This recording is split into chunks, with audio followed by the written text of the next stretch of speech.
pezzo di catena dello spessore di mezzo centimetro, in ferro crudo e più forte dell'acciaio. Con la semplice espansione dei muscoli pettorali, ossia del petto, io spezzerò il gancio. Grazie. Grazie. Grazie, signore e signori. Per fare questo dovrò gonfiare i polmoni come una camera d'aria. Potrebbe rompersi una vena e io sputerei sangue. Una volta, a Milano, un uomo che pesava 1 quintale e 20 kg ha perso la vista facendo questo esercizio. Questo perché è il nervo ottico che fa tutto lo sforzo. E quando si è persa la vista, è finita. Se c'è qualche persona delicata nel pubblico è meglio che non guardi. Potrebbe uscire del sangue.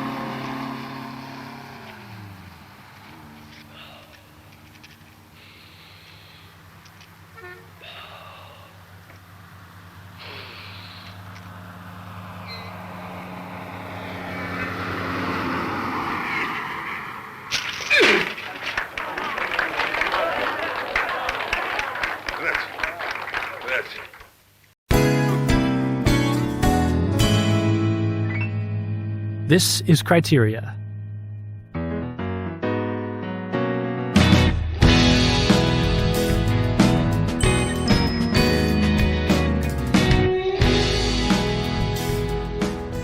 Hello, everyone. Welcome back to Criteria. I'm Thomas Miras. I'm here with my co-host, as usual, James Majewski.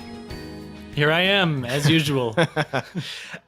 So we're here to discuss another film from the Vatican film list. And our very first film that we ever discussed on this podcast was Babette's Feast. And we mentioned then that that was Pope Francis's favorite film. Well, it happens there's a couple of films that he's mentioned as his favorites or one of his favorites. And today's film is also one of his favorites. And that is Federico Fellini's 1954 film La Strada, meaning The Road. And we already discussed 8.5. There's 2 Fellinis on the Vatican film list, and this is the second one. This film is included on the Vatican film list in the category of values, where I believe 8.5 was in the category of art.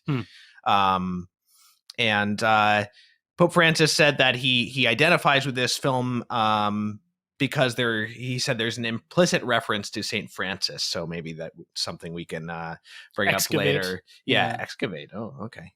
In fact, this all comes from an interview he did, one of his infamous interviews with the atheist journalist Scalfari back in October 2013. I think this was like the first infamous interview that he did. And so he mentioned actually a bunch of classic Italian movies that his parents showed him when he was young. And specifically, he said, he quotes, "I also believe that I watched all of the Italian movies with Anna Magnani and Aldo Fabrizi when I was between 10 and 12 years old. Another film that I loved is Rome Open City, also on the Vatican film list.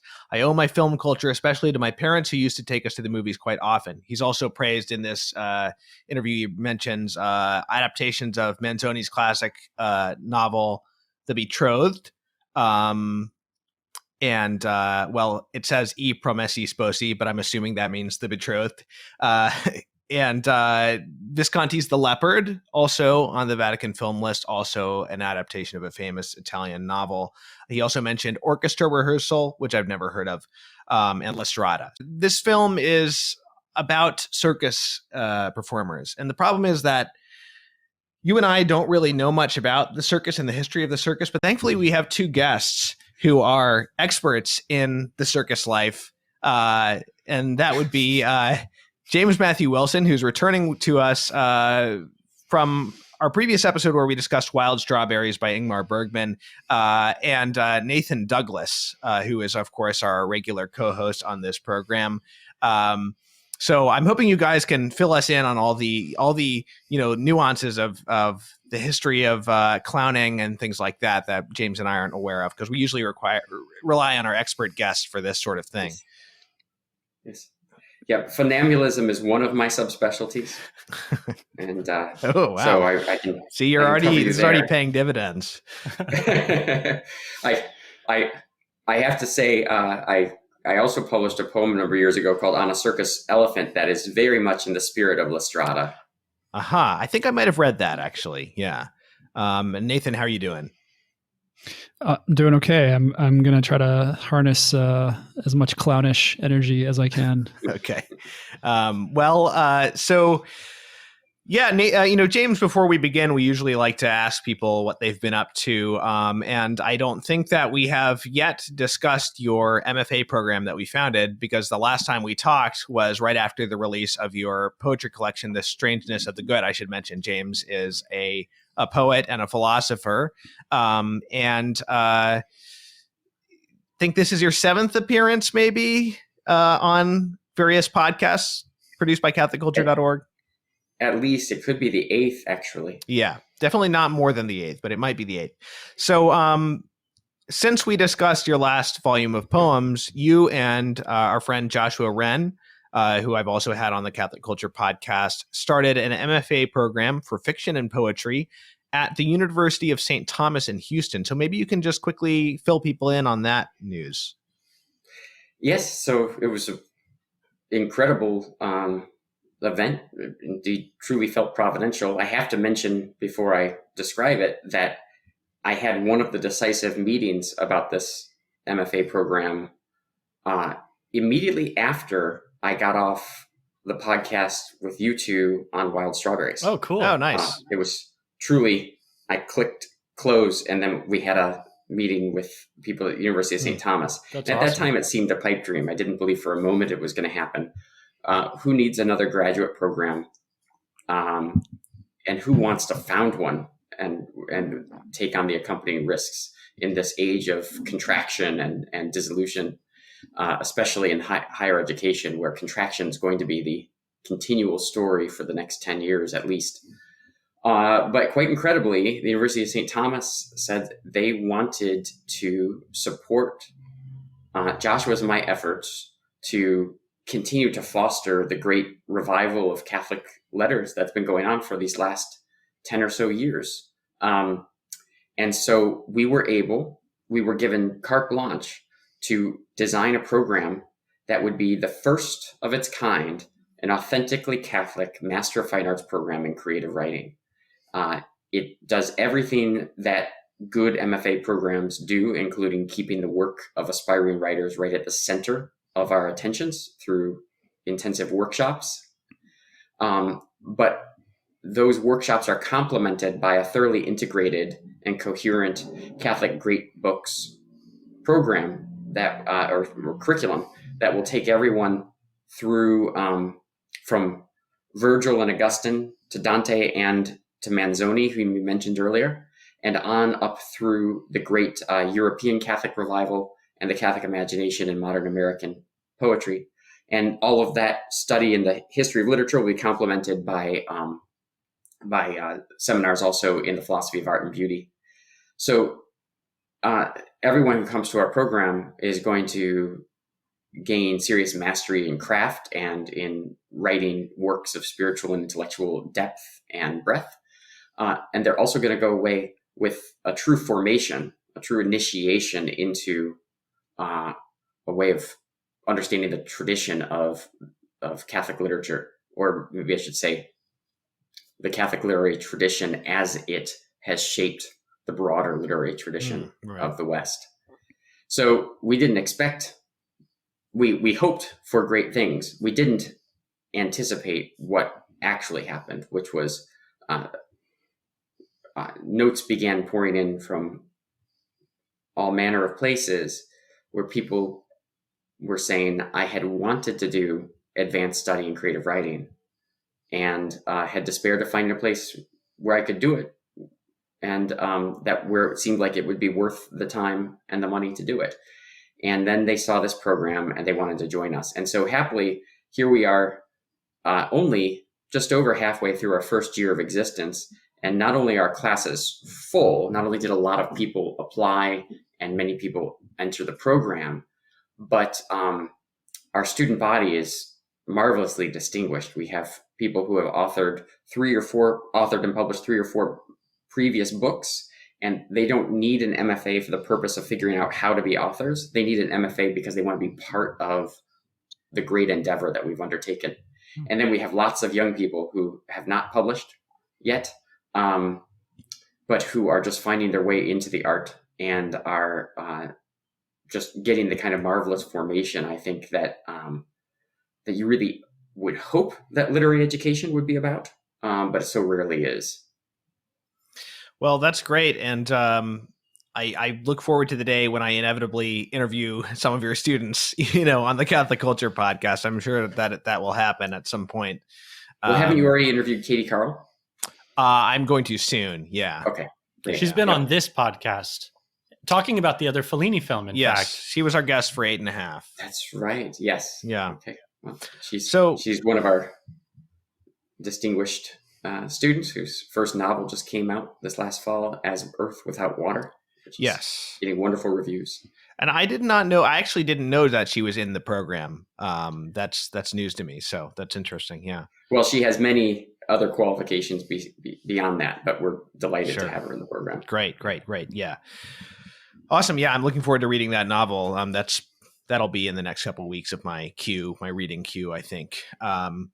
So getting back to Fellini then. So James, when we reached out to you towards the beginning of starting this podcast and sort of sent you the Vatican film list and asked, what do you want to talk about? You listed a few different things.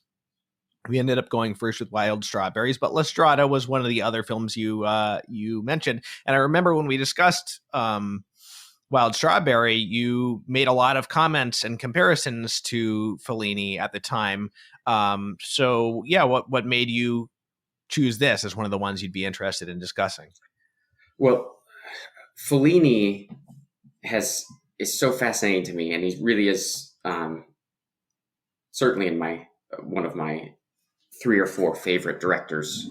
And La Strada is either the first or the second favorite of my Fellini films.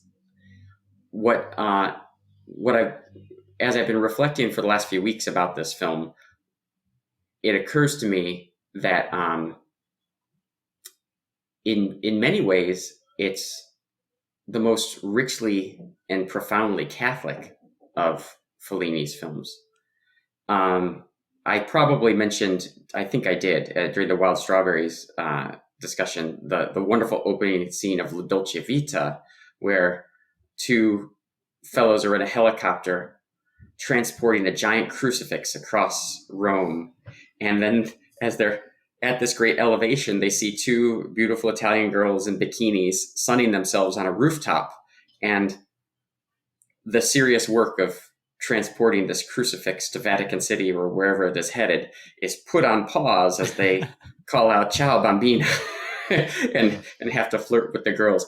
And it's such a brilliantly realized just mise en scène of what it must be to be a citizen of modern Italy, where the whole place is steeped in the church.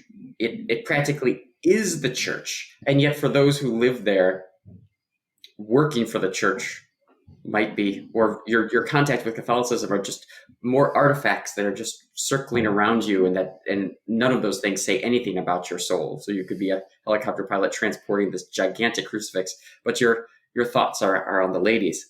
So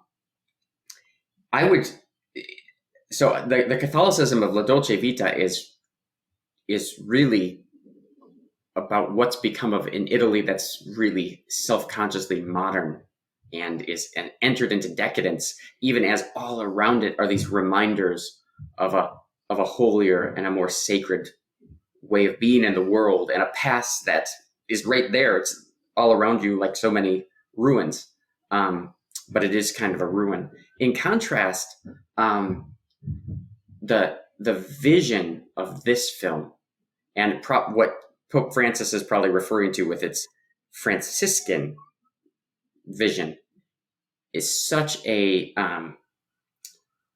beautiful encounter, a beautiful depiction of the way in which physical poverty and the brutality of it often reveals to us spiritual poverty and the need for grace.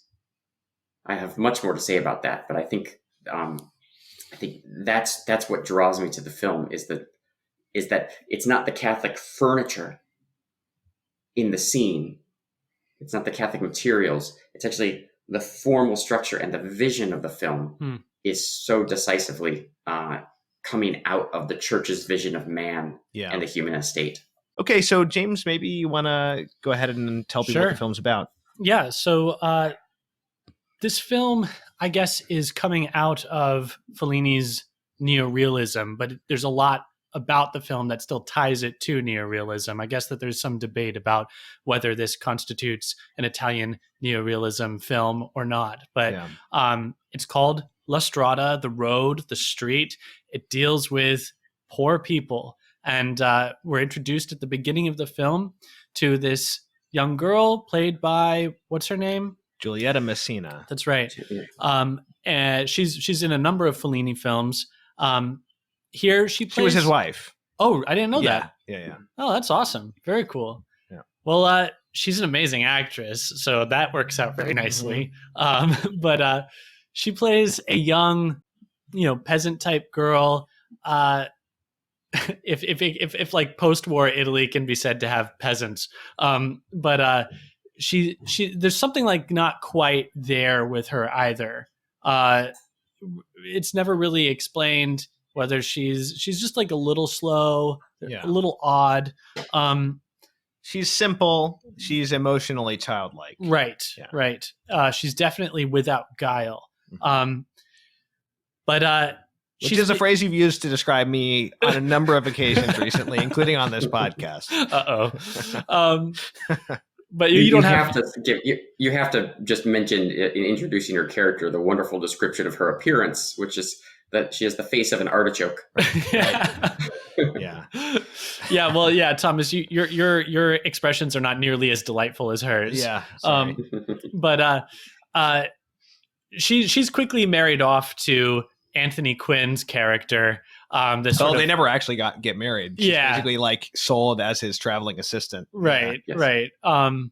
But she sort of takes up with this rough and gruff traveling circus performer, strongman. Yeah. He goes around to different towns doing his little act. Sometimes he's doing it with a larger circus, sometimes not.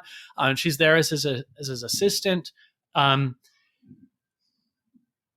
And it's kind of just from that point forward, the central focus of the film is kind of how this relationship between the two of them begins to soften the heart of Anthony Quinn. He's a terrible guy to be with.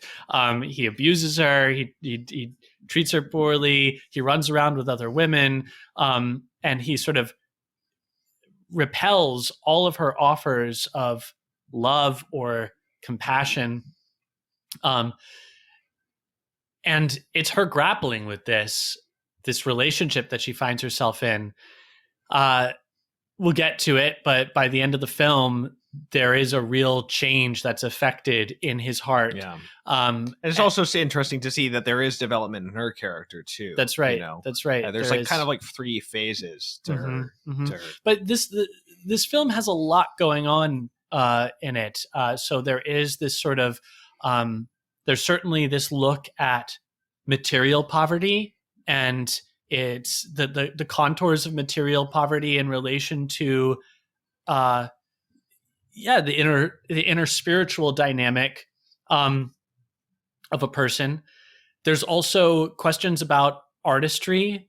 What it means to be an artist. Anthony Quinn's character, he really revels in referring to himself as just a humble artist, but he's kind of a hack. Whereas this young woman, Gelsomina, she's I should say their character names, because their character names are awesome. Gelsomina is the girl, and Zampano is the man played by Anthony Quinn. But Gelsomina has kind of, in a lot of ways, the real heart of an artist. And so there is this artistic theme that runs through. And then also, I think that there is a consideration of what I would argue of male and female complementarity in the vein of like Beauty and the Beast or something of that ilk. This is a very archetypal relationship of the rough around the edges, sort of unpleasant man with a heart of stone who's softened by this young beauty. Other characters through the film seem to refer to her as not being very attractive, but I think that from our perspective as an audience, we can see the sort of not just the physical beauty of this woman, but also the beauty of her character in her simplicity and her guilelessness and her loyalty to Zampano by the end. I think that's probably enough said as a big picture snapshot of the film. This film was not well received in Really? Italy. Yeah, the Italian critical scene was dominated by Marxism. And they were upset that Fellini was moving away from neorealism and towards something that was more sentimental, more spiritual, and even attacked for being Christian. Yeah. It was it made an unexpectedly huge impact in the United States. One director who is very influenced by it is Martin Scorsese, who says that he's brought characters like Zampano into a number of his films, like Taxi Driver and Raging Bull. And he said that the two big ones for him are that if he had to pick two that everybody has to see, it would be 8.5 and La Strada, although he said that E. Vitelloni was the most influential on him personally. But this film was beloved in the U.S., and especially the character of Gelsomina. Fellini said that when they went to the United States, he and his wife, Giulietta Masina. Not Manzoni, Masina, Giulietta Masina. When they went to the U.S., he said people didn't know whether to smile at her or kiss the hem of her garment. They saw her as a cross between Saint Rita and Mickey Mouse. And he said that Walt Disney actually had wanted to make a comic book or a film about this character at one point. Wow. Yeah.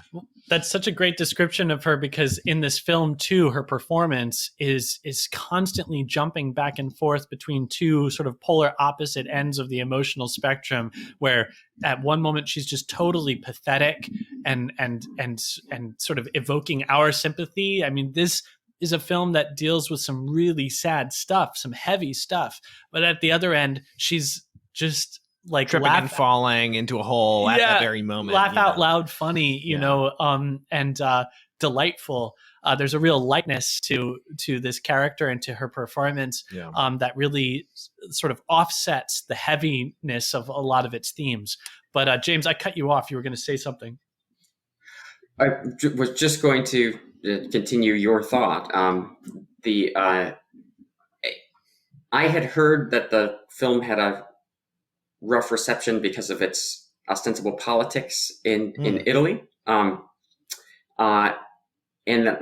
even though there were a lot of strong initial responses to it as a truly transformative film, I didn't realize that the American love of it was so exceptional or distinctive compared to the Italian reception.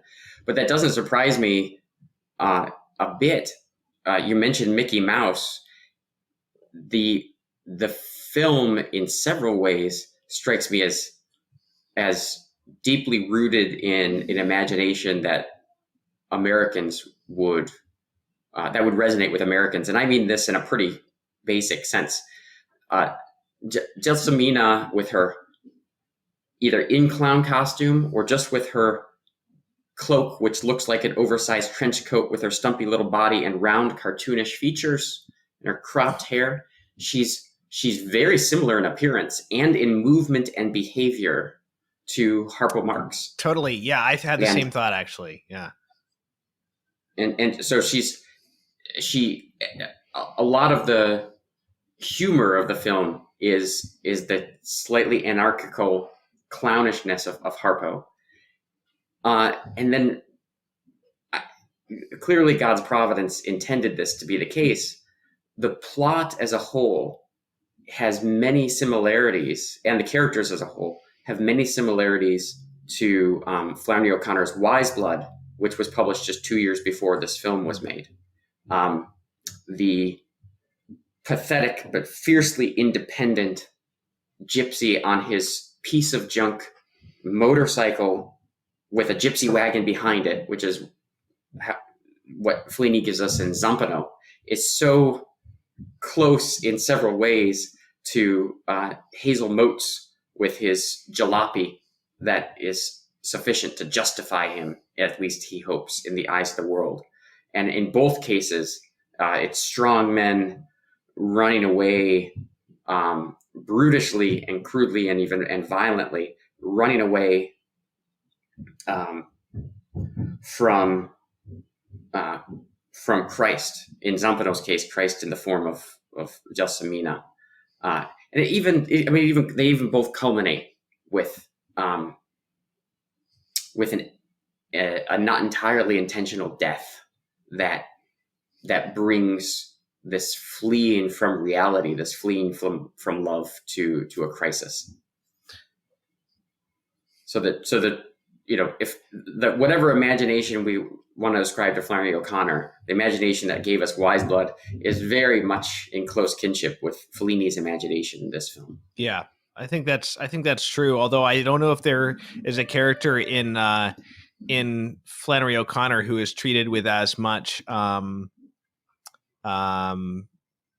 sentiment as Gelsomina is, that we see with the same level of total sympathy and sentiment.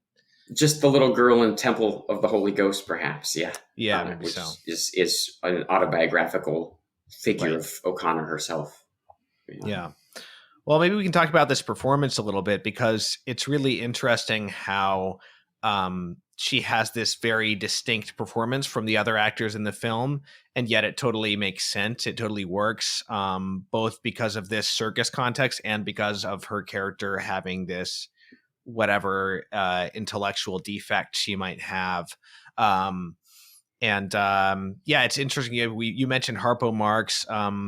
The circus was also a preoccupation for Fellini. He left home at 10 and joined a circus for a while.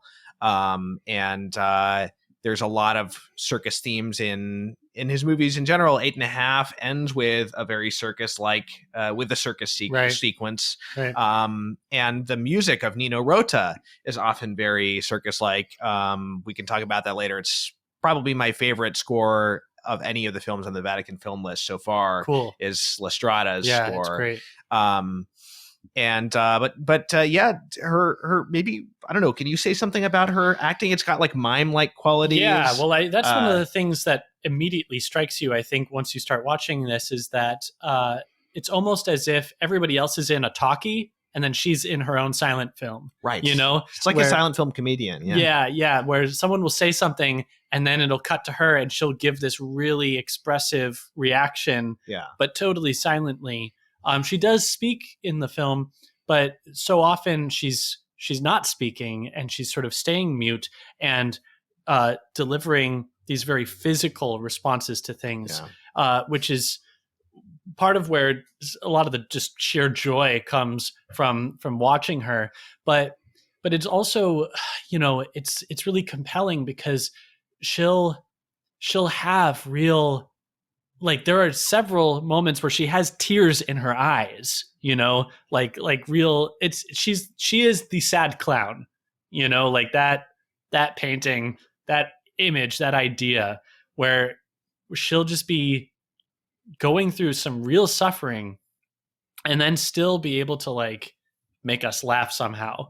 The very first series of cuts illustrate that almost for the whole film. The first thing we see is her with her back turned towards us and facing the sea, and she has firewood on her back. She's a drudge, but then the children come running down the strand and say, "Gelsomina, your mother wants you." So she goes running, the servant of her mother, to come to the scene where we see Zampano for the first time standing back, leaned against the wall and smoking his hand-rolled butts. And we hear Rosa has died, her sister has died, traveling the roads with Zampano. Would she go with him? And then we hear that she's going to be sold by her mother to him for 10,000 lira. And all up to this point, we have the unloved, slow of study, backward child drudge who's being sold off in, if this were a French novel or a Russian novel, this figure, the meaning of this moment would be of pure mercenary cruelty. The mother who's willing to sell her own child off effectively to poverty, and selling her also effectively into prostitution. And again, I think if Francois Mauriac or Bernanos were handling this, the focus would be entirely on the cruelty of the mother. But two things make this distinctly Italian and maybe distinctly Fellini. One is Gelsomina is shocked and struck dumb. Of course, she's always struck dumb, but she's blank with this, realizing that her mother is selling her to a traveling strongman. But then she turns away, kneels down on the beach facing the sea so that only we see her in the camera. And then, as you say, James, her eyes light up with tears, but you see that it's tears of joy, and she's smiling because she is thinking, I'm going to go on the road. I'm not going to be collecting firewood anymore. I'm going to go have an adventure. And she doesn't know what's in store for her, but just the delight of change excites her. And you know, if Fellini joined the circus in his youth and felt such enthusiasm for it, I think he captures both, you know, the mercenary and materialist nastiness of this scenario, but also the prospect of joy and adventure and just delight of this naive, dumb girl as she's going to go off into the world.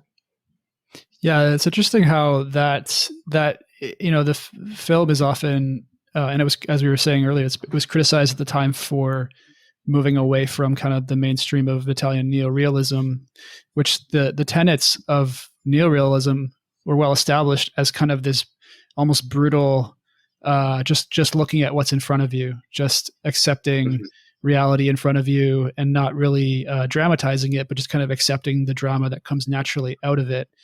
And in this opening section that you're describing, you know, it's moving away from kind of just receiving the brutal reality of what's happening and into the possibility of something deeper than just simply these are the facts. You know, these are in which the viewer is asked to kind of bring their interpretation to that. You know, Fellini is starting to impose a dramatic arc. He's starting to impose a dramatic interpretation, or even at least at that point, it seems more of a comedic, interpretation, which is already moving things away from the center of kind of neorealism. And what's interesting about the criticism that a decision like this received from the Italian many Italian film critics, which we were saying there was a strong Marxist element there. I was reading through the French critic André Bazin's review of La Strada earlier today, and he loved the film, and indeed before the film even had its success in the United States, it was actually apparently in France was where the film was first really well received, and it hit right at that point when the cinephile movements that had come out of the post-war era were embracing all sorts of new cinema and able to receive what Fellini was trying to do here. And Bazin, in his review, he criticizes the Marxist critics. And Bazin, to be clear, was a left-wing Catholic, or a left-wing lapsed Catholic. But he was from what we understand, he was not a Marx. He wasn't like a full-on Marxist. And so he was saying that many of these critics that they're seizing upon with neorealism is they're actually reading a certain kind of socialist realism into the neorealist, because we're dealing with subjects of poverty, of the working class, of just the brutality of life under a horrible sort of social setup. Neorealism is dealing with the realities of social life. And he was saying to the Marxists that you're reading what you like about this is that it accords with your idea of socialist realism, of a specific kind of school of art and literature that, is about spreading socialist values. And as soon as a filmmaker kind of moves away into doing something more than that, that's when he's sort of, he's implying that that's when the Marxists will turn on someone like Fellini. And so all of this is just from the perspective of filmmaking and film history. It's kind of it's just interesting to see the vitality, of someone like Fellini taking something that was already a very fruitful genre, if you will, and innovating and bringing it forward in a way, bringing it into something more. I won't say what that more exactly is at this point, but it's interesting. Yeah, it's interesting, just to echo what James Matthew was saying, like that this comes from this is peculiarly Italian. And there's something about that, that's definitely an aspect to kind of maybe dig into further in thinking about the film. Yeah, I can really see how a Marxist critic, we get to that scene where she's being sold to Zampano, and right at the beginning of the film, it's violating what the Marxist critic might see as the canons of neorealism, in that she's excited to go with him to a certain extent. And that would be just as immediately intolerable to such a critic as the fact that she might feel some affection and even love and devotion to a man who has abused her and forced himself on her, would be to a feminist critic today. Right. So I can see how that would just be, immediately trigger a very strong response against the film from somebody with that point of view, to the point where at the film screening at the Venice Film Festival, there was a public brawl apparently between Fellini's supporters and his detractors.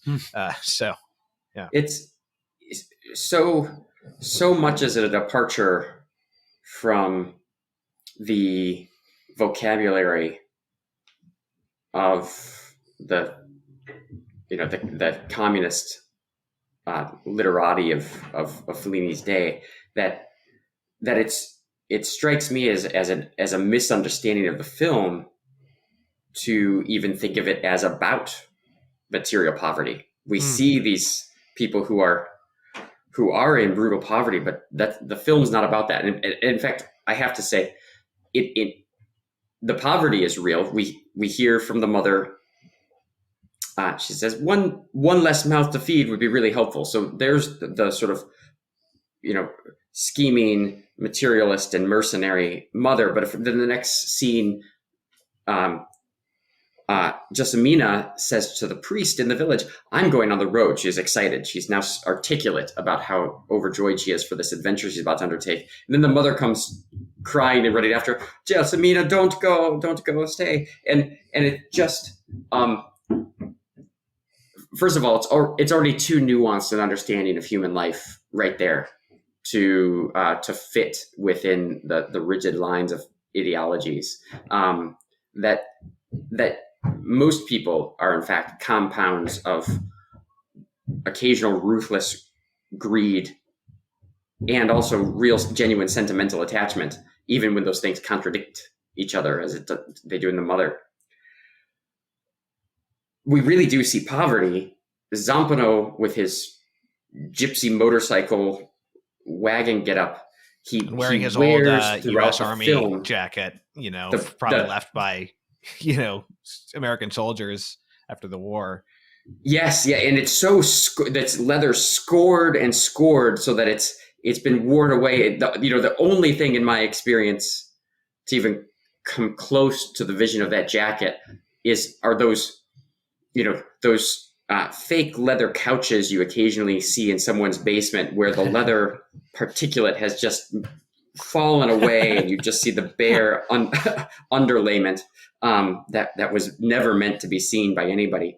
And that jacket's with him through the film, but it's so clearly intended to remind us that as strong as he is truly just what you would expect of somebody who's a traveling strongman who's going to join the circus. He's one of the true pariahs and outcasts of society, and it's in being stripped so bare of any social connection that, on the one hand, it enables him to be especially brutal and cruel because he stands outside the restraints of society, but it also shows it's almost entirely focused on his spiritual poverty and his need to be saved from it. Yeah.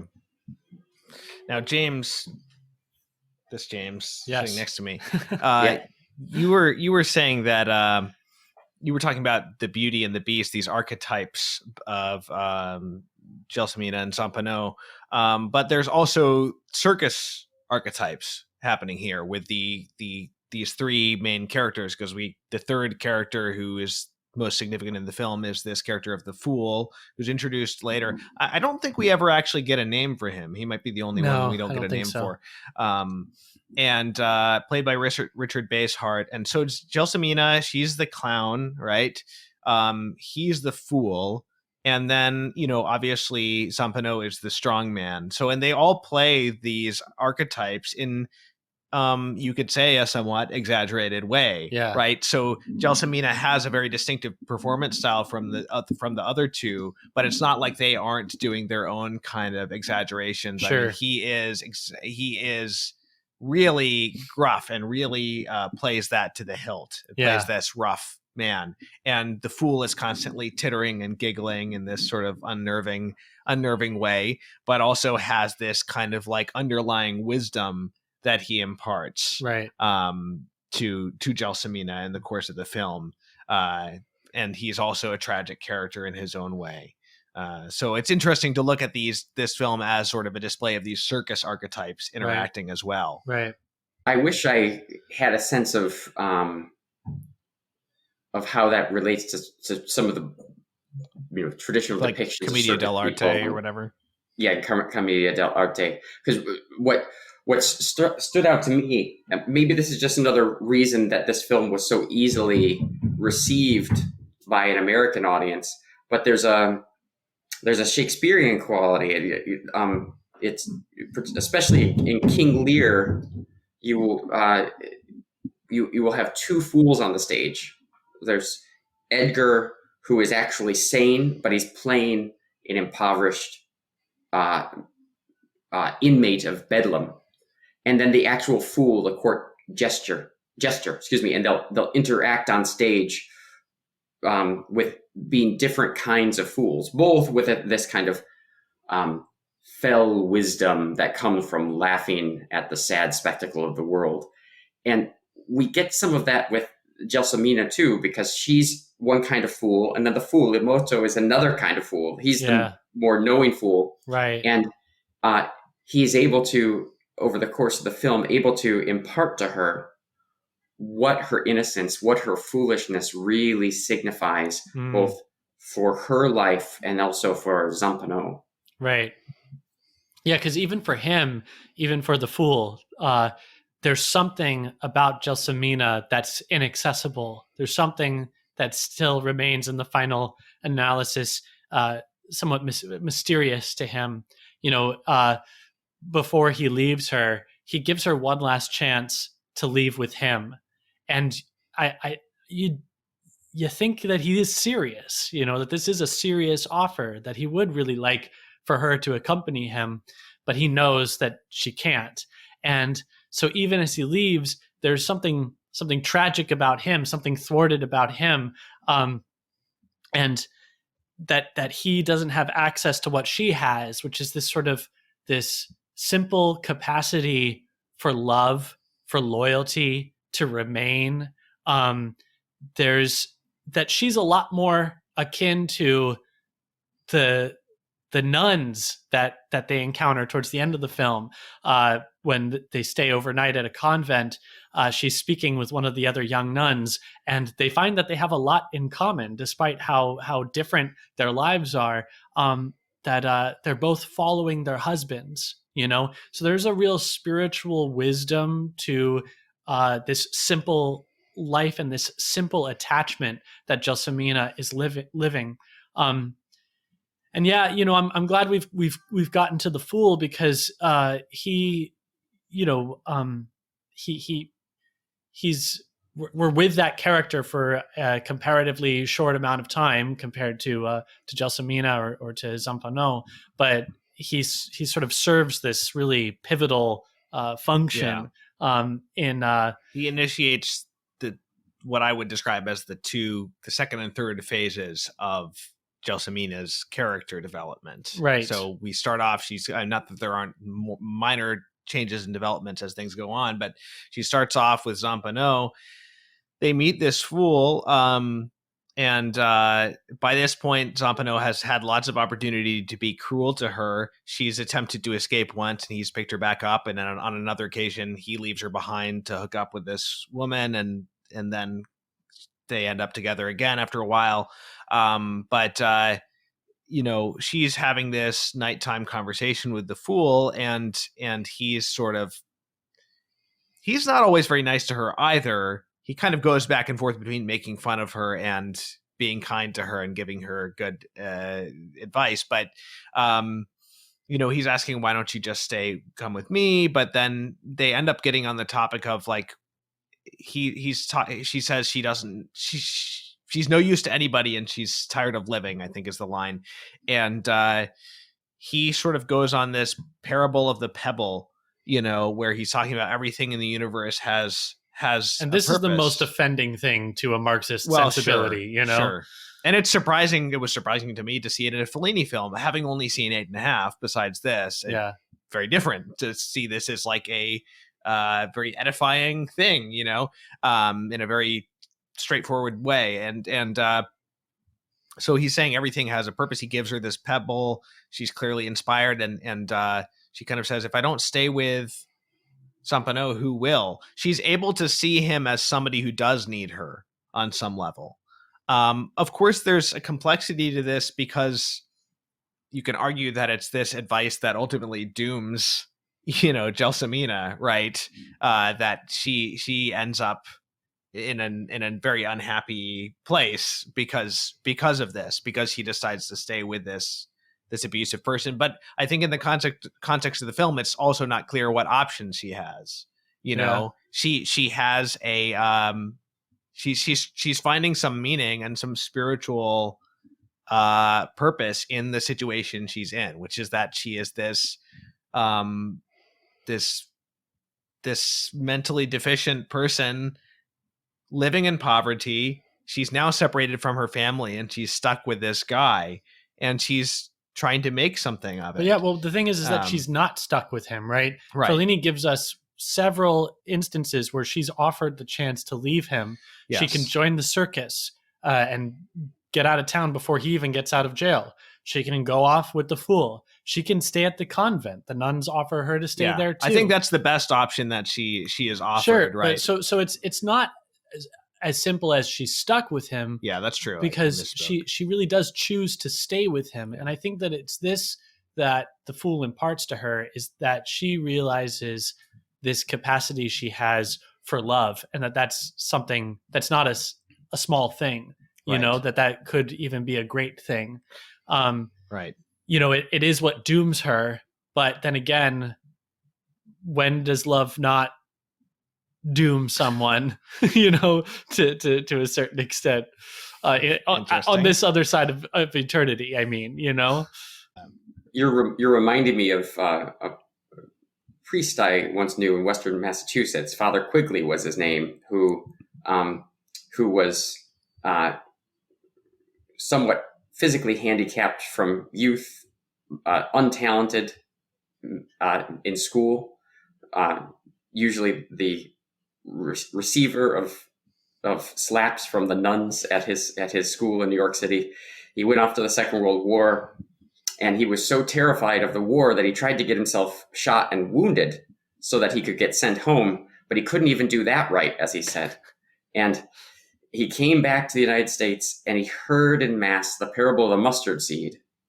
And to hear the mustard seed, the smallest of seeds, but that forms a tree, grows into a tree so great that the birds will build their nests within it, that inspired him to give his life to God. Wow. And he entered the seminary and became a priest. Wow. And this same thing happens to Gelsomina. It's not the fool tells her even a pebble has a purpose, and she immediately snatches the pebble and stares in open, wide-eyed wonder at it. And what we see there is not her getting personal satisfaction. It's rather the astonished mystery that she does have a purpose, but it's not her self-satisfaction with having that purpose that she realizes. It's that her purpose genuinely is to give herself away in love to this one who needs but is doomed to reject that love. Yeah. It's truly taking up the cross. It never ends happily. Yeah. but the fact that it ends poorly says nothing against the truth of what's been revealed. Yeah. Yeah, and there's in fact this aspect to her character is present from the beginning. You know, when Zampano leaves her the first night that they're together, you know, he leaves to run off with this woman he meets at the bar.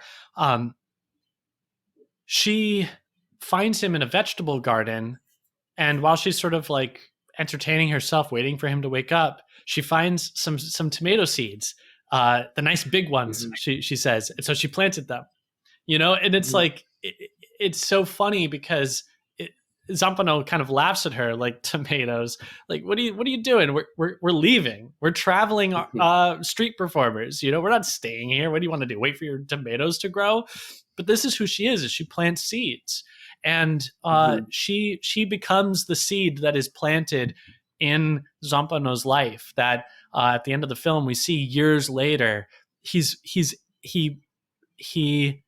is able to feel repentance, or at least some contrition, some sorrow. This man who through the whole film, you know, is apparently incapable of repentance, even when he finally commits this really horrible act of murder.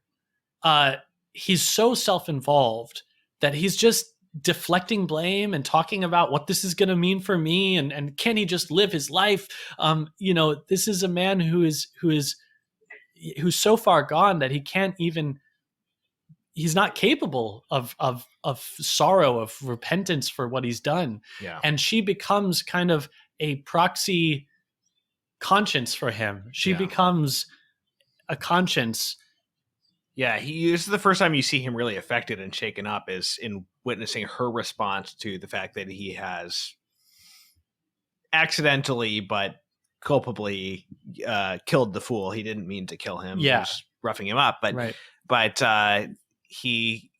it's a great performance from Anthony Quinn in that moment, because like so much of his face like opens up, you know, in a way that it hasn't in the early parts of the film. Yeah. And he has to run away from it. You know, he recognizes that he's on the precipice of something, and he runs away into his comfort zone of being this unlovable, unrepentant by himself with no friends. But it's years later we get this like sort of like little like epilogue type thing where he finds himself in a town where Gelsomina had ended up years earlier and died.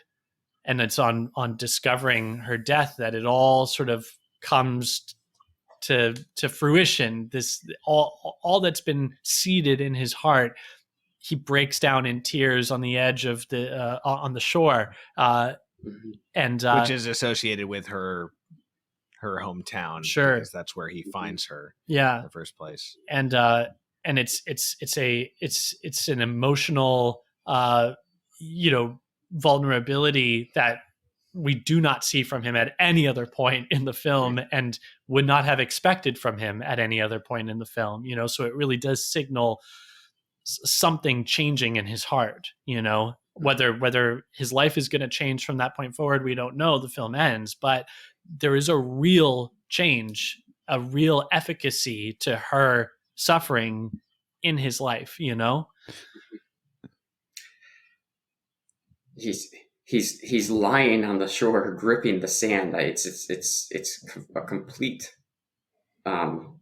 moment of remorse and regret, and it's one that you would not have thought him capable of. Yeah, and of literal humility. I mean, like literally gripping the earth. You know, it's it's I find it interesting to hear. Certainly, like reading it as contrition or remorse, you know, is definitely very, very possible. But I'm curious.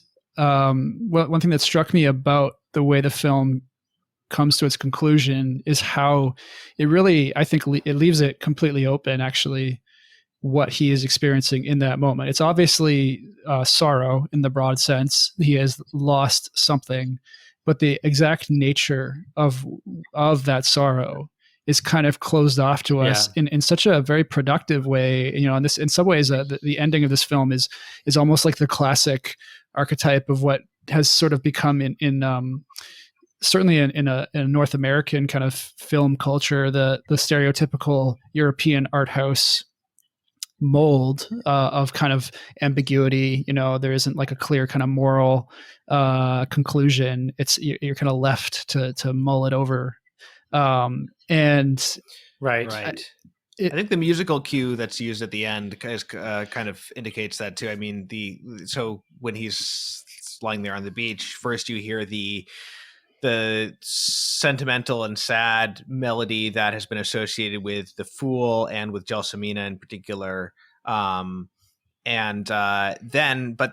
as the film is closing out, after that, you get like this sort of the more severe sort of music of devastation, that sort of chromatic melody at the very end. It's interesting because even within the tradition, the very short tradition of Italian neorealism that Fellini came out of, and as he was a close collaborator of Roberto Rossellini, actually the ending of the Strada struck me as almost a secularized take on what Rossellini does in his quote unquote like faith trilogy he made with Ingrid Bergman, the films Stromboli, Europa 51, and Journey to Italy, which all predated La Strada.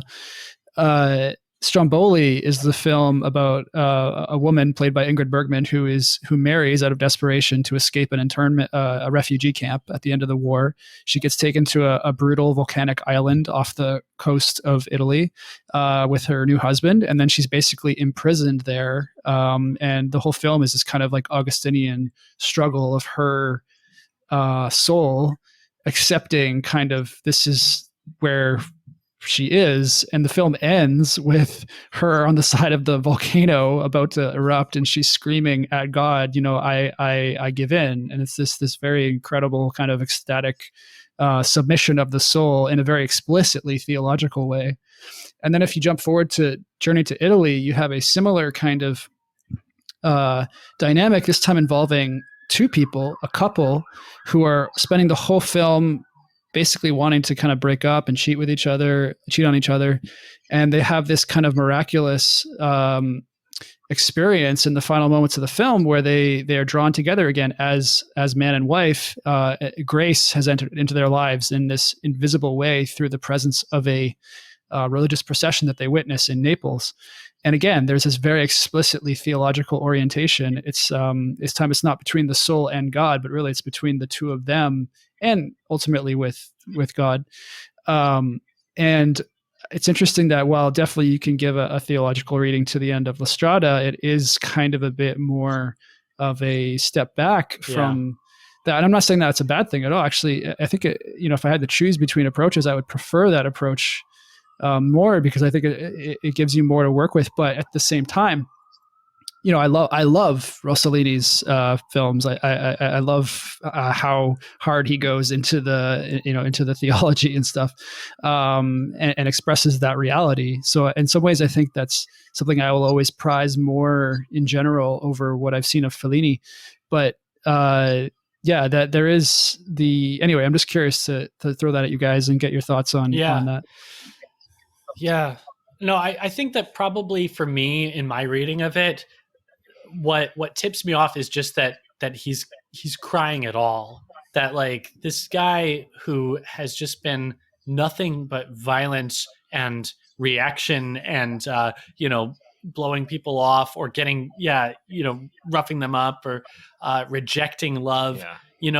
That to even be moved to tears requires something of a letting down, that defensiveness, letting down that strongman persona. So I think that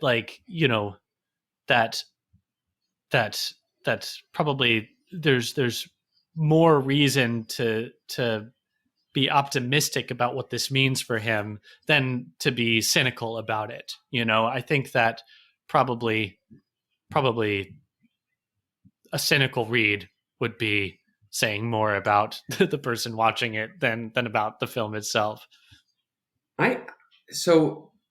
This is yet another place where I would want to make a bit of an analogy with Flannery O'Connor's fiction. We tend in storytelling, and especially in the novel, to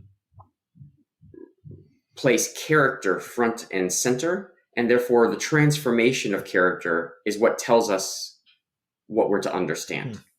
And so the way this often finds expression is the main protagonist needs to have an epiphany, a realization, as Aristotle describes in the Poetics, where suddenly the truth about his existence is made clear to him, and it's made clear to the audience through the protagonist. But there are great works of art, and I'm just giving one quick example from O'Connor, the short story Parker's Back, where the characters in O'Connor are too cartoonish for us to hang an entire psychology upon them. And so their realization pales in significance to the realization that the reader, in the case of this story, makes about the nature of reality through the somewhat cartoonish gestures of these characters. Right. There's something of the cosmic. Go ahead. What's that? I was just going to say there's something of the cosmic perspective I think that we've lost in sort of like modern Catholicism, maybe. We're totally focused on the drama of the individual soul and the psyche. And conversion, right? And but there is a value in itself, even if none of the characters in the story change. If the story shows you something that's true about reality. Yeah. And I see that happening here. I mean, clearly Zampano is transformed at the end, and that's a signal to us that Gelsomina's life has done something. But I see it more as confirming for us in a visual way what we already see in Gelsomina's self-sacrificing love for Zampano. Yeah.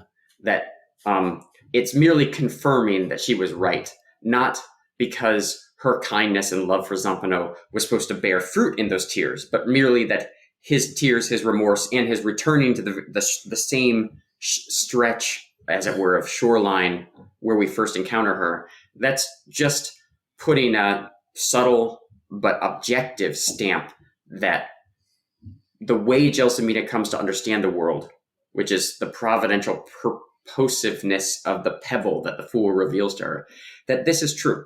Whether she dies, whether things ended happily, or as they do, in fact, tragically or pathetically, nonetheless, what the fool reveals to her about the purpose of every existent thing, that's true, regardless of whether anybody in the film fully understands it. Yeah, that's awesome. Yeah. Because that cosmic perspective is explicitly laid out by the fool and explicitly grabbed onto by Gelsomina. She has these moments where, Zampano will say something mean and she'll look down at her pebble and then she'll do the loving response, and it's like, this is the ideal of, having a crucifix in your pocket or something, and being able to do that same fundamental, that choice, Right. I was saying I love the music in this film. So I do want to talk about Nino Roto's score a little bit. And what I've observed in the few films that I've seen that he's done the score to is a certain simplicity in that, like, there's a sentimentality that you find in film scores of, you know, the 30s, 40s, 50s in Hollywood movies as well. But I feel like a lot of the time it is very heavily arranged and orchestrated, and there's all these musical flourishes, and sort of it tends to render it a little bit I don't know if generic is the right word, but I mean, there's certainly plenty of distinctive film scores of the time. But I think that sometimes maybe the melody can get lost in sort of an overall wave of feeling, sentiment, color. Nino Rota, it's very simple, it's very melodic, and it's very it's not afraid to be, not in the vice of sentimentality, but it's not afraid to be pathetic. You know, this film has maybe 3 or 4 recognizable like leitmotifs throughout, and for me, my favorite is that the most sort of heart wrenching of them all, which is the sort of chromatic, the da da da da da da da da da da da. That part where like the harmonies are really intense and sort of like almost Wagnerian, like just really heart wrenching harmonies. And it's just something that really, like, I don't know, it fits with the character, the simplicity of, and the guilelessness of Gelsomina herself really well, I think. Yeah, well, it's interesting too, because music is functioning in this really specific way throughout the film.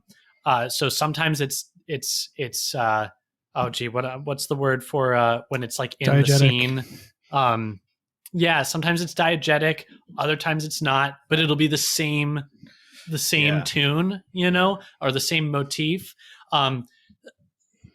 Sometimes it's, well, okay, so that melody, that da da da da da, da, it's first introduced to us by Gelsomina, remembering she's recalling this experience that she and Zampano had that we did not see. So it's like, did she hear this, or did she come up with it on her own, this melody? But then we hear it again later coming from the Fool. So it's like he knows this same song, the same melody that she knows, but then it's later specifically associated with her as though it was her own melody, you know? So it's even the music inside of this world is kind of imbued with this sort of mystical quality, you know, that it's coming from these different places, but it's somehow matching. Another time that it happens is with that marching band that she sort of links up with, and then we cut. The procession music is like a more severe version of that. Right. Yeah. Right. You know. Oh my gosh, yeah. So it's interesting that and then we hear it in like there's the next scene with the trapeze.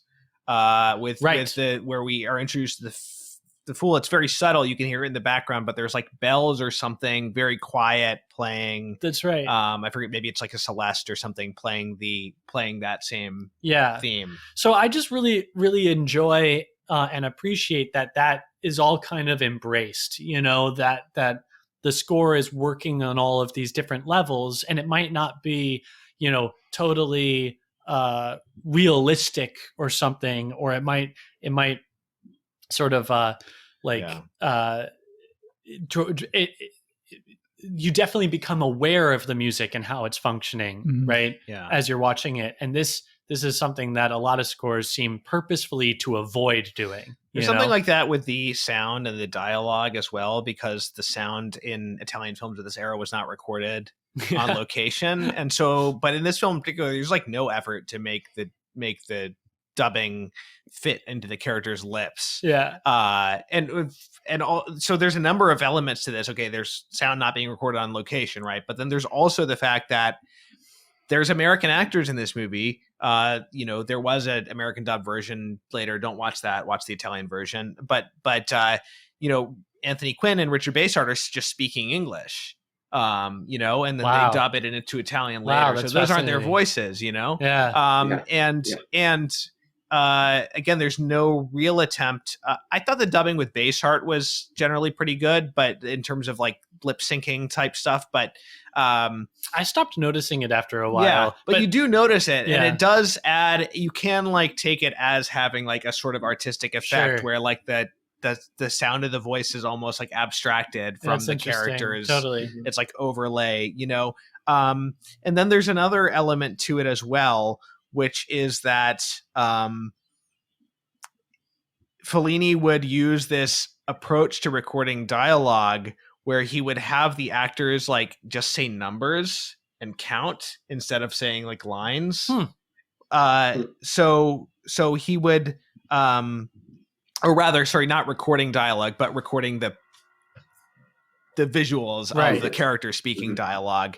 This numerological diction, I think, is how his assistant described it. So yeah, a line of 15 words would be, you know, enumerated to a certain extent. I think I don't know exactly how it works. The thing I read said a line of 15 words would get 30 numbers.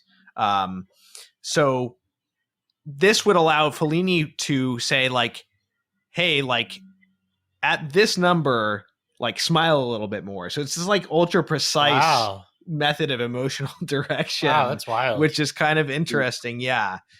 So it's like super precise. He also didn't have to worry about noise while shooting. So he would like just do a running commentary and be like yelling at the actors while they were performing and like telling them exactly what to do. Apparently, like I've heard Malick does something similar. That's interesting. So like apparently some traditional filmmakers found this like scandalous, like Elia Kazan was like weirded out by that. But yeah, he would be like, oh no, look at her, like see how sad she is, like, you know, you wretch, like shouldn't you be comforting her, like, you know, all this different stuff. And that's how he would be working with actors from many different countries on the same productions. I guess he used American actors in a number of his films. So there's a lot of different elements with the sound in the movie as well, that are just very like, I guess, like emotionally direct because of his manner of directing the actors. Right. I'm only slightly surprised that the May procession, I presume that's what it is, has only come up in terms of the sound, because it is an overwhelming moment in the film where first she's out in the country, 3 musicians come by, sort of more or less going, boom, bum, boom, bum. I know you just did the melody a minute ago. I'm not going to try to duplicate. And then she follows them like a hanger-on, like a clown. And then suddenly she finds herself in the presence of a real city and real religious devotion in its fullest and highest, and in its own way, kind of vulgar pageantry, for the first time. And she's in awe. It's an experience of the sublime for her. She's running, darting. She's at fear for her life as crowds are rushing around her, but all in a spirit of thrill and transformation. Right. And then, but in this same set of scenes, after the Eucharistic procession, or the Marian procession, where all of the town is in liturgical garb, or practically all of the town is in liturgical garb, and the procession is absolutely gigantic. The festival begins, and the next thing we know, she's in this same crowd, and they've done their devotion, so they're now looking up for entertainment, and she sees the Fool for the first time. And so she sees what Zampano does, but done authentically or with genuine mastery for the first time, not just breaking a chain by swelling up your lungs, but actually eating spaghetti on a tightrope at 50 feet above the town. And so it's just such a moment of epiphany, of seeing genuine grandeur and greatness, both religious and humanistic or secular, or religious and artistic. Right. Yeah, well, because she's responding to the artistic side of things from the beginning as well. I mean, right at the beginning, that's what she's excited about, is I'm going to go be an artist, you know, and she has somewhat of a knack for it. You know, she eventually takes up the trumpet and can play a nice melody on the trumpet, you know, and she really does relish performing. And also, we haven't mentioned this, but children are drawn to her through the whole film. She's always having children approaching her and just excited to be around her. And so, I think that while it might not be as front and center as some of the other themes present in the film, I think that there really is this real consideration of the artist's heart, the artist's mission. I think that that her receptivity, her artistic sense is a forerunner for how she's able to receive the wisdom that the fool imparts to her about the pebble and about what her suffering might mean.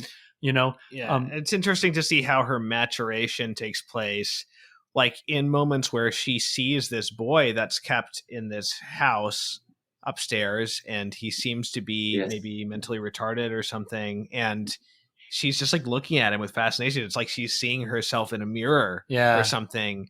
And then later, after she has the conversation with the fool, it has this immediate effect where it like gives her a voice almost. She goes on this rant about like this joyous rant about how she's going to burn, the Zampano's cart down, and she's going to poison his soup, and he's such a jerk and he doesn't think. And she does this throughout the rest of the movie. She's like, you never think, and she's like almost now she's the intelligent one compared to him, and she's like she's trying to reason. She's trying to reason with him. Yeah, and it's very interesting. Yeah, and it actually reminded me of Babette's Feast. Another of Pope Francis's favorite films, and how Babette says, and an artist is never poor, right? That's the line from there. Yeah. And that's that kind of comes through in the character of Gelsomina when she's proudly showing the nun her wagon and the pots and the pans that they have, and she's like, it's like a normal house there, and it's like she has there's a real dignity in her. She has some dignity in her. Yeah. Her life and in what she's doing as a traveling artist, and she might not be as great as the fool, but she's embracing what this life means, and how she can be of service to others, and then also how she can be of service to Zampano as well. I have to offer, and forgive me, but just yet one last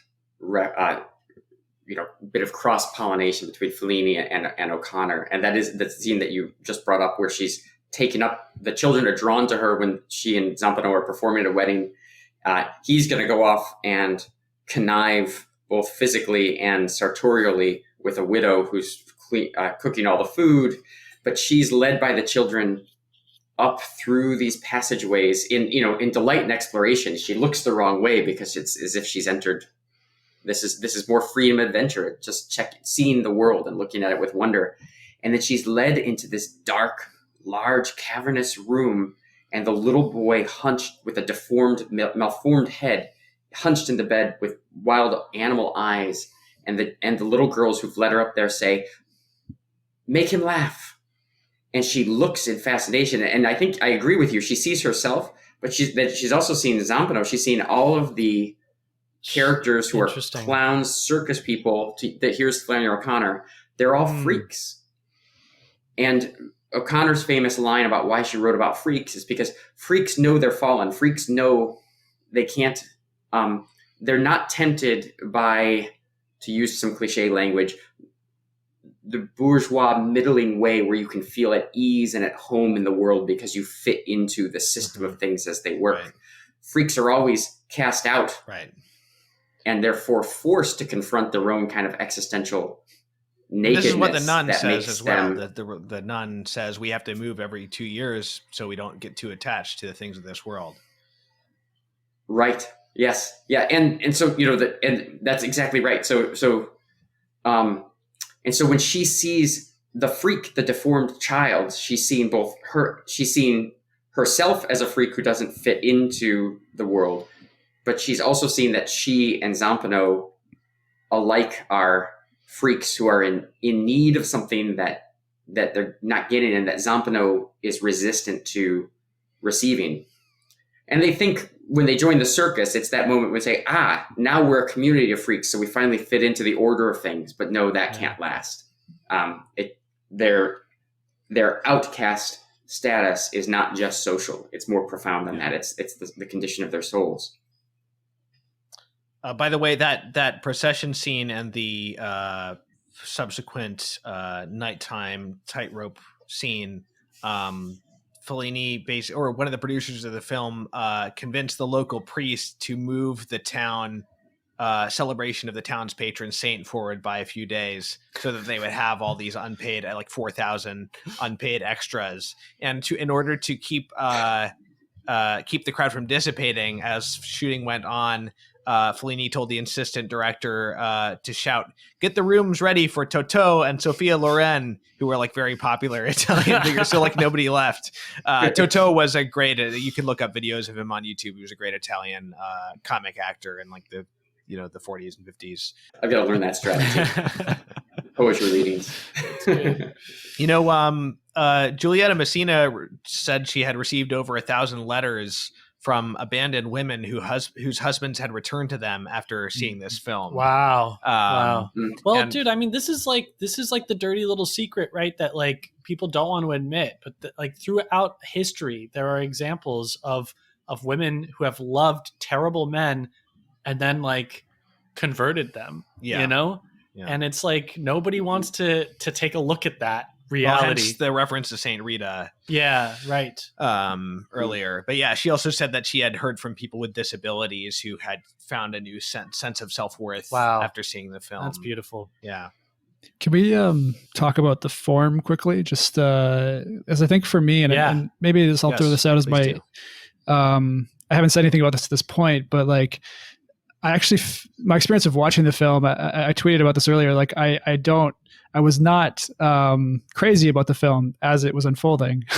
It was something that, and all through the conversation and just since watching it, I've been trying to like kind of understand what really has been going on with experiencing the film as it unfolds and kind of just the what's going on in that. And what strikes me, and I'm curious to get your thoughts on this, is like the film is, we speak about it in like, there is this moral aspect to it. There is this moral outcome, 1,000 abandoning husbands return to their wives, like, and it's interesting to think about. There's all these different kind of angles of how we can look at this film as like, it is primarily a moral fable, or like, it is kind of in the tradition of the great literature of, of the great periods of the novel, where you have this unfolding of a character who is completely,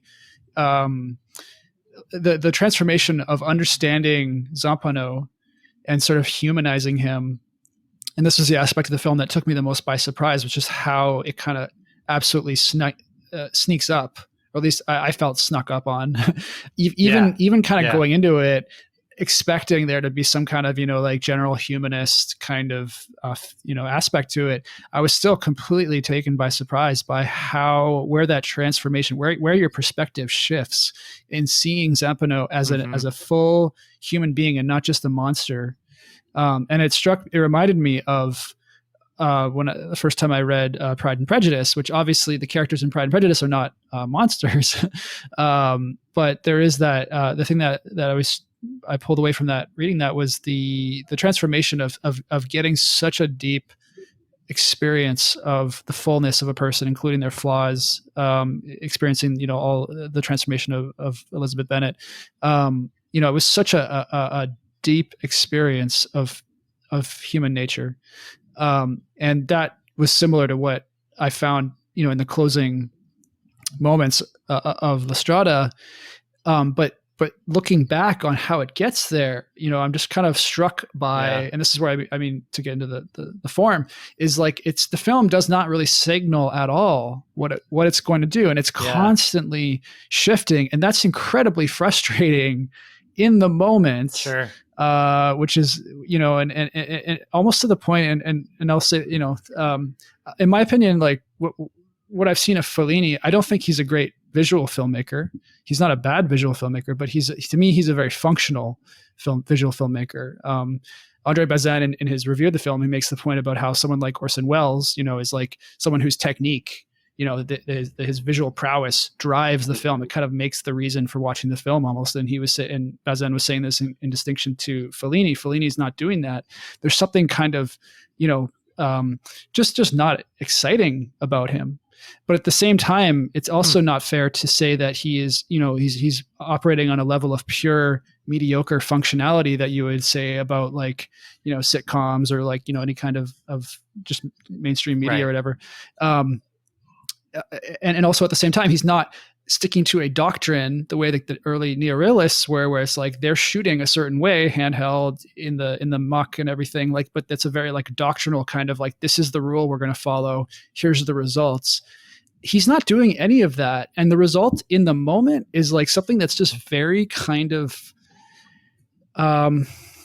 it's hard to describe, but it's just kind of there, and it's not really saying a whole lot. But then over time, you start to get these little footholds, but it's never consistently the same foothold over and over. And just the example that springs to mind for me is the Pebble speech. Out of half the film is just stuff happening. It's just these events happening with no real kind of sense of like meaning imposed by the filmmaker. And then all of a sudden you get this speech by a character who's introducing a philosophical dialogue, and it completely shifts what's going on. You're like, this suddenly changes what the film is doing. And then it doesn't even like continue with that. It just kind of like keeps going into his whole, so the metamorphosis aspect of it is really, I don't know, that's kind of what I keep, but it also clearly has an end. It's clearly getting to this reveal of Zampano really as a human being. And I mean, I'm struck, I guess, just to round up this thought, like I'm struck by how something that is kind of to me so kind of functional and not beautiful in the conventional sense in a film, it really can build to this sense of the deeper beauty, which comes in a very literary sense from from the reveal of Zampano, but it's also not an effect that you could ever get from reading. It's not an effect, even with what we were saying with the music earlier and the way that it plays in and out of diegesis and what's reality. You're left with this, basically a film doing things that only a film can do, but it does it in such a way that it's impossible or extremely difficult to dissect it and to say, this is the key. This is the thing that makes it work. And to me, that is the mark of a great film. That's something that, I don't know. I'm kind of just in awe of that. You're leading me towards an answer to the big question I had, which is the mise en scène, the cinematography of this film. The first Fellini film I ever saw was Nights of Cabiria, which also stars Giulietta Masina as a prostitute in post-war Rome. And that film's made in 1957, so 3 years after this one, but it's been many years since I saw it. But my recollection is that you have a sense of Rome after the war, that the film is clearly set in Rome. The film is in part about Rome.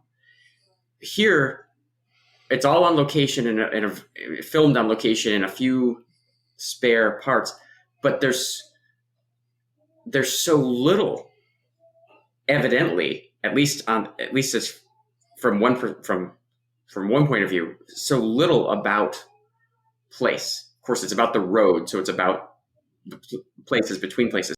You have two kind of impressive visual moments. By impressive, I mean not great filmmaking, because I'm inclined. I like your analysis here, Nathan, but where Fellini is clearly using the frame of the shot to convey meaning, and that's the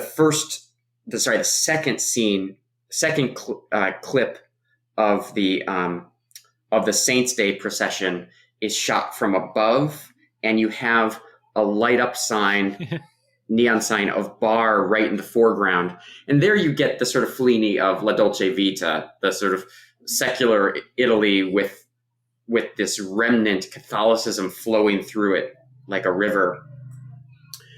And then you get another kind of contrast with, I think it's a long scene. Maybe it's after Zampano wakes up after he's gone carousing with the redhead and abandoned, oh my God, Gelsomina. But they're standing out in this vacant field with his lousy little motorcycle gypsy cart. And then in the background, there's an Esso sign. There's a gas station. And that served a kind of impressive role, because the level of poverty of these fools is a level of poverty that for the most part has existed at all times and at all ages. And these kinds of freaks, these circus people, are a presence for hundreds of years in Italy and in other cultures. They just barely begin to stand out in a new way in their contrast with the age of the automobile. And so hence Zampano's driving this motorcycle. It's not quite a car. It's modern, but he's sort of, just like with his leather jacket, he's hanging on by the fingernails. Yeah. To For the most part, world. this is a film that feels he's like it could have almost taken place in the 19th century, or perhaps even in the Middle Yes. Ages, right? Right. I mean, speaking of like the Franciscan Yes. kind of connection there. Yes. And just one more quick observation that feeds into that. So many other scenes, it's as if Fellini chose on purpose the most vacant possible space. And it must be really hard to do that in Italy. But almost always there are gravel pits on the side of the road. The modern monstrosity buildings that we do see, that look, housing projects are, they're separated by wide avenues. You never have, except for in the Saints' Day procession, you never have any sense of the close streets of Italy's medieval cities. It's all the sort of practically it reminds me more of a beach town in the Caribbean than which coastal Italy does look like that, but it's just the absence of scenery, the vacancy of the shots is so shocking. It almost reminds you of some of the scenes in Seventh Seal with the traveling performers as well, in their wagon in these sort of like vast open spaces, and yeah, it also has some of the feel of your typical like road movie, hitting the road and going from place to place, and like Wild Strawberries, and but the interesting thing about that is that most road movies, certainly most great road movies, have very distinctive places, where and each chapter corresponds to a distinctive place with distinctive things happening. And that's not really there's a bit of that here with the convent and the wedding and stuff like that, but really it's not nearly as distinctive. Everything is just kind of this almost like post-apocalyptic kind of it really does have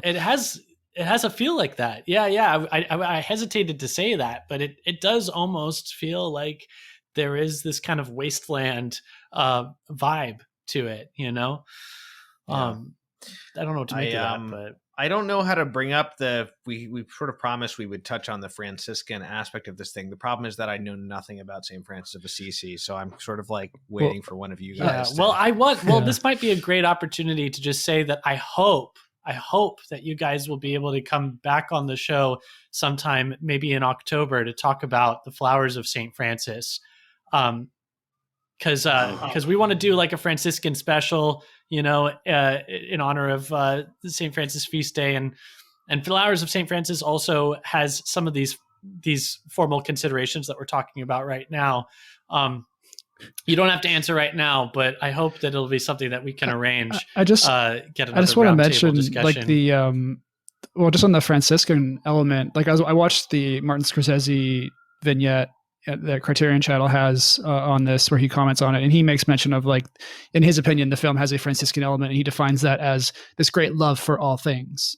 And I don't know if this idea originates with that comment or if it's him pulling from someone else. It's probably the latter, but I don't know if it's I'm not sure how deep of a nothing against Scorsese, who is a great artist. He is not a great theologian, in my opinion. I don't know how much to take that idea seriously beyond just the general observation. Well, I was going based on Pope Francis's comment. Because he said that an implicit reference to St. Francis, that he identified with this movie for that reason. So that's the only reason I brought it up. Yeah. Well, to be a fool of Christ, but Is it in Chesterton's St. Francis where he reminds us that Francis is always depicted with Adam's skull at his feet? That to remind us of that's the love of all created things, but also the fallenness of all things, which sometimes gets left aside in our more popular devotions to St. Francis. And I think that's the beauty of Gelsomini's love for Zampano, is that it's almost impossible that it should ever be returned. But she loves him even so, that love and grace are to be given, that the cross, even though that will look nothing, that will never be an experience of joy, it will always be a carrying of the cross. All right. Well, I think that's as good a place as any to wrap up this conversation. We've been talking for quite some time, but there really is so much to excavate from this film. Where are you getting this? I've never heard anybody say that before. The dean of the School of Theater at California Institute of the Arts was fond of saying this. Excavate. Yeah. Okay. Yeah. All right. Well, thank you so much, James and Nathan, for coming on the show today. Thank you. Thank you very much. It was a lot of fun. It's great to rejoin you all, spend a little time with you, and to maintain the record for podcast appearances. Great. A very important and distinguished title. All right, everybody. Thank you for listening to the show. If you're watching on YouTube, please subscribe. If you'd like to help us out by donating, please go to catholicculture.org/donate/audio. And also, we will be linking to both Nathan's Substack, where he writes about film, the vocation of cinema, and to James Matthew Wilson's website, and to the website of the MFA program mentioned at the beginning of this episode, if you are interested in signing up or investigating that. So please look at the description or the show notes for this episode to find that stuff. Thanks, everybody, for listening, and we'll see you next time.